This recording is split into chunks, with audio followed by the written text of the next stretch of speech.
Yes Maheshwari Secunderabad Ujjaini Mahankali అమ్మవారి బోనాల జాతర ప్రారంభమైంది. తెల్లవారుజామున 3:30 ప్రాంతంలో ప్రభుత్వం తరపున పొన్నం ప్రభాకర్ ఇప్పటికే పట్టు వస్త్రాలు తొలి బోనాన్ని సమర్పించారు. సో 11:15 ప్రాంతంలో సీఎం రేవంత్ రెడ్డి వచ్చి పట్టు వస్త్రాలు సమర్పించనున్నారు. ఆ తర్వాత పూజా కార్యక్రమాల్లో పాల్గొనున్నారు. ఈ నేపథ్యంలో పూర్తిగా పటిష్ట బందోబస్తుని ఇక్కడ ఏర్పాటు చేశారు.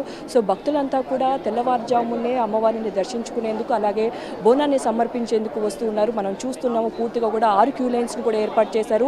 6 క్యూ లైన్స్లు కూడా పూర్తిగా భక్తులతో నిండిపోయిన పరిస్థితి అయితే కనిపిస్తూ ఉంది. అయితే ఈ రోజు లక్షలాది మంది భక్తులు వచ్చే అవకాశం ఉన్నట్టుగా కూడా చెప్తున్నారు. 2-3 రోజుల నుంచే అమ్మవారికి బోనాన్ని సమర్పిస్తూ వస్తున్నారు. అయితే పూర్తిగా కూడా ఈ ఆషాఢ మాసంలో దాదాపు 5-6 లక్షల మంది కూడా వచ్చి ఇక్కడ అమ్మవారిని దర్శించుకునే అవకాశం ఉండడంతో దానికి తగ్గట్టు ఏర్పాట్లు చేసినట్టుగా కూడా చెప్తూ ఉన్నారు. సో మహిళలకు ప్రత్యేక పండుగ బోనాల పండుగ. మరి ఈ బోనాన్ని ఇంటికానే తయారు చేసుకొని ఇక్కడికి వచ్చి అమ్మవారికి సమర్పిస్తూ ఉంటారు. శాఖ సమర్పించే వాళ్ళు శాఖ, అలాగే పట్టు వస్త్రాలు, అలాగే అమ్మవారికి ఎవరైనా ఒడిబియ్యం సమర్పించుకోవాలనుకున్నవారు వారందరూ కూడా వారి డిఫరెంట్ కైండ్ ఆఫ్ పూర్తిగా కూడా సమర్పిస్తూ ఉంటారు. సో మనం చూసుకుంటే కూడా అమ్మవారిని మొత్తం 6 క్యూ లైన్స్లో కూడా సికింద్రాబాద్ పరిసర ప్రాంతాల్లో ట్రాఫిక్ ఆంక్షలు పెట్టడంతో మొదటి నుంచి కూడా అంటే మెయిన్ రోడ్ నుంచి పూర్తిగా క్యూ లైన్స్ ఏర్పాటు చేశారు. అక్కడి నుంచి కూడా భక్తులంతా వస్తున్న పరిస్థితి అయితే కనిపిస్తుంది.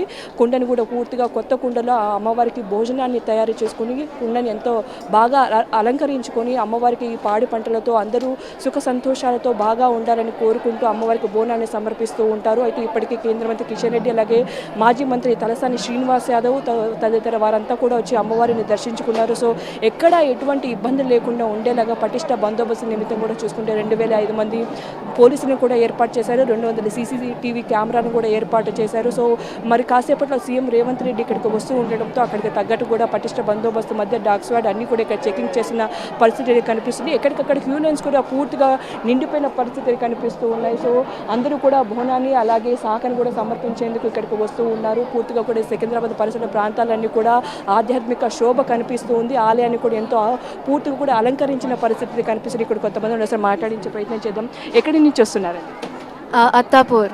ఎలా అనిపిస్తుంది ఇక్కడ ఏర్పాట్లు ఎలా ఉన్నాయి? చాలా బాగుంది, చాలా మంచిగా వస్తుంది. ఎవ్రీ ఇయర్ వస్తాం మేము.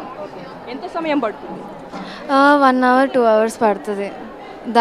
దర్శనం అవ్వడానికి లైన్లో నించుంటాం కాబట్టి చాలా టైం పడుతుంది నార్మల్ జనాలకైతే. బట్ బోనం ఎత్తుకుంటే తొందరనే అయిపోతుంది. చూసిన కదా మొత్తంగా మహిళల కోసం అయితే ప్రత్యేక క్యూ లైన్ ఏర్పాటు చేశారు. దాదాపు గంట నుంచి గంటన్నర సమయం కూడా పడుతుంది. చాలా వరకు ఎప్పుడూ లేని విధంగా ఇవాళ తెల్లవారుజాము నుంచి కూడా భక్తుల సందడి ఇక్కడ కనిపిస్తుందని కూడా ఆలయ నిర్వాహకులు అయితే చెప్తున్నారు. Maheshwari. Right, thank you Sushmita.